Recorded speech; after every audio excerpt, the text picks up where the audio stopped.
গত 4 দিন আগে আমাদের গ্রামে একজন দাদি মারা যায়। রিলস ভিডিওর মাধ্যমে আমি আপনাদেরকে সেটার আপডেট দিয়েছিলাম। আর উনি হচ্ছে ফিরোজ ভাইয়ের দাদি, সে সম্পর্কে আমাদেরও দাদি হয়। তো আজকে ওনার মৃত্যু 4 দিন পূর্ণ হয়েছে। এই 4 দিনকে কেন্দ্র করে 4 দিনের একটা অনুষ্ঠানের আয়োজন করা হয়। এটার নাম হচ্ছে মেজজনির খানা বলে থাকে। তো সেটার জন্য ইনভাইট করেছে পুরো গ্রামকে। ওনারা 1,20,000 টাকা দিয়ে গরু কিনেছে। কীভাবে এবং কী পরিবেশে এই খাবারের আয়োজন করা হয় আজকের ভিডিওতে সেটাই তুলে ধরবো। তো আমি বাড়ি থেকে রওনা দিলাম সকাল 8টা বাজে ওই দাওয়াত খাওয়ার উদ্দেশ্যে। মিলাদের খানা বলা হয় এটাকে। এই মিলাদের খানা কীভাবে পরিবেশন করা হয় আমি আপনাদেরকে এই ভিডিওর মাধ্যমে সেটাই তুলে ধরবো। তো চলুন দেরি না করে চলে যাই এখনই আমরা মেজজনির খানাতে। গাইস দেখতে পাচ্ছেন বড় ভাইকে রিসিভ করে নিয়ে যাচ্ছি মেজজনির খানাতে। মেজজনির প্যান্ডেলে গিয়ে দেখি মিলাদ শুরু হয়ে গেছে। হঠাৎই দেখি রয়্যাল রানা সেই মিলাদে অংশগ্রহণ করেছে।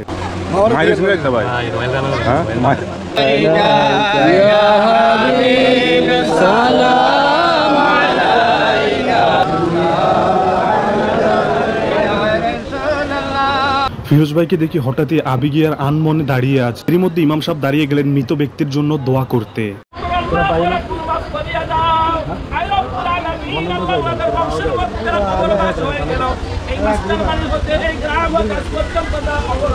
প্রতিমধ্যেই শুরু হয়ে গেছে খাওয়া দাওয়ার অনুষ্ঠান। সবাই নিজের মতো করে প্লেটে নিয়ে নিচ্ছে ভাত।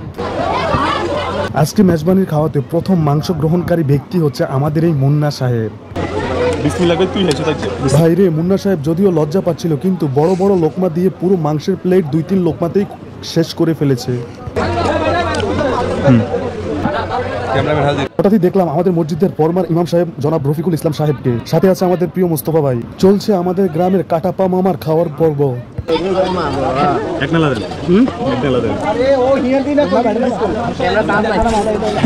কেশরকোট মাজারের খাদেম নবীর ভাই এমন ঢং করছিল যেন উনি মহিলা।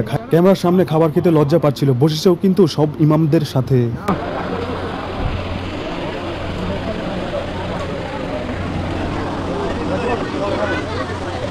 গেলাম রয়্যাল রানার খাবারের পর্ব ভিডিও করতে। সে আমাকে অফার করেছিল, আমি বললাম না ভাই তুই খা।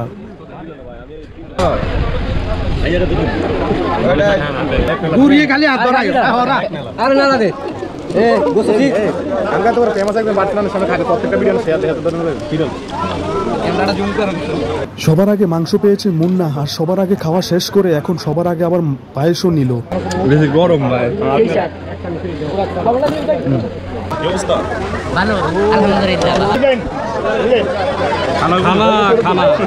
প্রথম সারিতে বসার সুযোগ থাকলেও আমি বসিনি শুধুমাত্র ভিডিও বানানোর জন্য।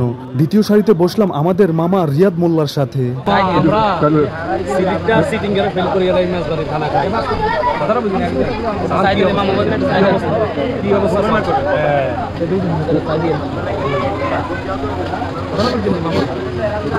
দ্বিতীয় সারিতে আমি খেতে বসে প্রথম সারিতে খাওয়া মুন্নার হাতে ক্যামেরা ধরিয়ে দিয়ে বললাম যে ভালোভাবে ভিডিও কর আমাদের।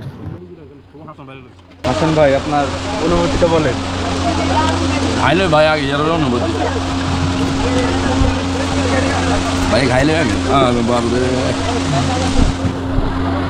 আমাদের শ্রদ্ধেয় নজির কাকা দুবাই থেকে এসেছিল কিছুদিন আগে। ওনার রিজিকে ছিল এই দাওয়াতটা খাওয়া, তো উনিও এই অনুষ্ঠানে অংশগ্রহণ করেছে। দেখুন মুন্নার বন্ধু ফয়সালের ভিডিও করছিল, লজ্জায় সব লাল হয়ে যাচ্ছে। আর আশেপাশে ছোট বাচ্চাদের ভিডিও করছিল, এরা সব টেবিলের নিচে ঢুকে গেছে। ক্যামেরা এখন যাকে দেখতে পাচ্ছেন ওনার নাম হচ্ছে ইয়াচিন। খাওয়া দাওয়ায় উনি 1 নাম্বার। ইয়াচিনের ডান পাশে যে ছোট বাচ্চাকে দেখতে পাচ্ছেন উনি হচ্ছে মুন্নার ছোট ভাই মাহিন। এক পর্যায়ে শেষ হয়ে গেছে আমার খাওয়া দাওয়ায়। এখানকার পায়েসটা নাকি খুবই ভালো হয়েছে, সেজন্য আমিও নিয়ে নিলাম পায়েস। আসলেই পায়েসটা যথেষ্ট টেস্টি হয়েছে।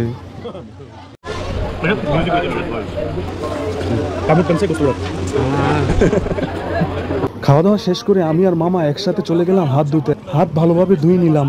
মামা এখন আপনাদের মাঝে কিছু বলবে, একটু মন দিয়ে শুনুন। আমরা সিটিঙ্গারে আর সিলিটেরে ফিসে হালাই দিই ম্যাচ জানি খাইতে খাইতে ইলিশ মাছ খানাবাদ দিই। এখন আমরা মেজবানির দিকে পেশা দিই। আজকে এই পর্যন্ত, সবাই ভালো থাকবেন, সুস্থ থাকবেন, আল্লাহ হাফেজ।